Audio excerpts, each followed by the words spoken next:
Hi everyone, and welcome to day 5 of our journey with the Holy Spirit, and continuing this theme of looking at how the Holy Spirit can be seen as breath and living within us.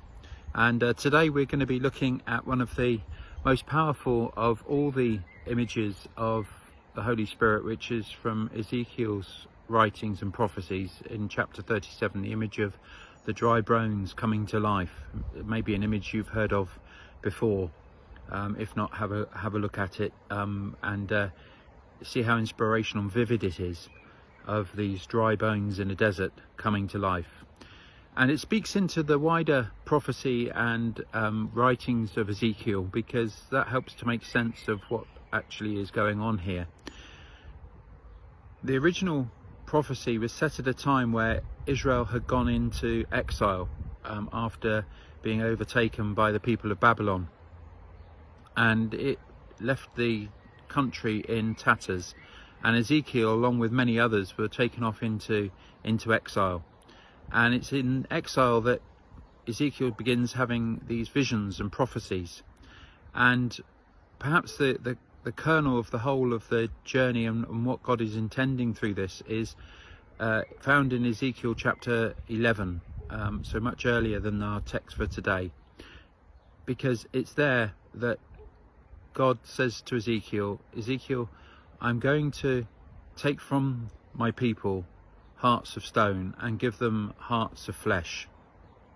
Strange image, but one that sort of most people can identify with. Take from you hearts of stone and give them hearts of flesh, and then I will bring my new people back to the land I promised them. And a way of understanding that is that people will follow my laws and my decrees. And when we hear the word law in this context, what we need to think is less of keeping laws as in like laws of a country, but more the law of God's heart.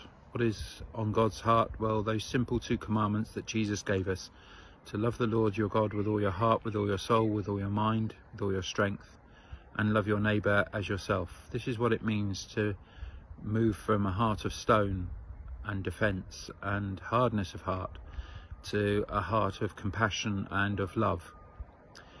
And so this is what then is captured much later in Ezekiel's prophecy of the image of the dry bones, of gathering all these bones together and them forming into a body, and then the Ruach of God, the Spirit of God, breathing breath and life into them and enabling that heart of compassion and love to be truly alive, both for God and for each other, the rest of humanity, and perhaps in the modern age we would include also having a heart for creation as well.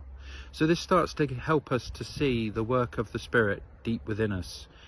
The Holy Spirit, both in the time of Ezekiel but also in today's life and world, is constantly trying to help us as we breathe to be creative, to be compassionate, to be loving, and not to have hearts of stone, of defence or hardness of heart, but actually to be a people of awareness and understanding, to feel the pain and also to share the joy.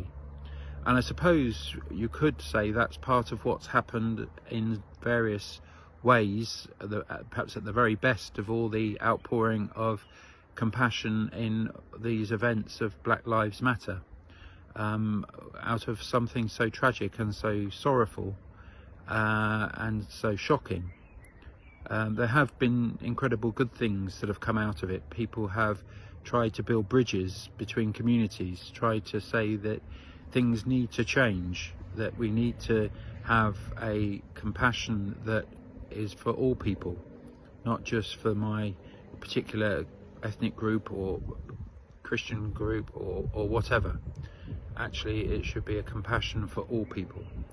And my hope is that not just there'll be the protest, but actually much more it will be the goodwill that will come out of all of this, I hope, in the same way as there's been so much goodwill that has come out of the lockdown, that I hope will help prepare us as human beings, both individually and further afield, for the world to come, as God seeks to enable us to find a new way forward after all of this. both of the lockdown and the virus, but also the violence and the pain. But we need to notice that actually Ezekiel in his image says that this will be a journey and a process, not just an immediate moment of revelation. And that can be hard, because that journey of the bones coming together, of the sinews being attached and everything like that, can be painful.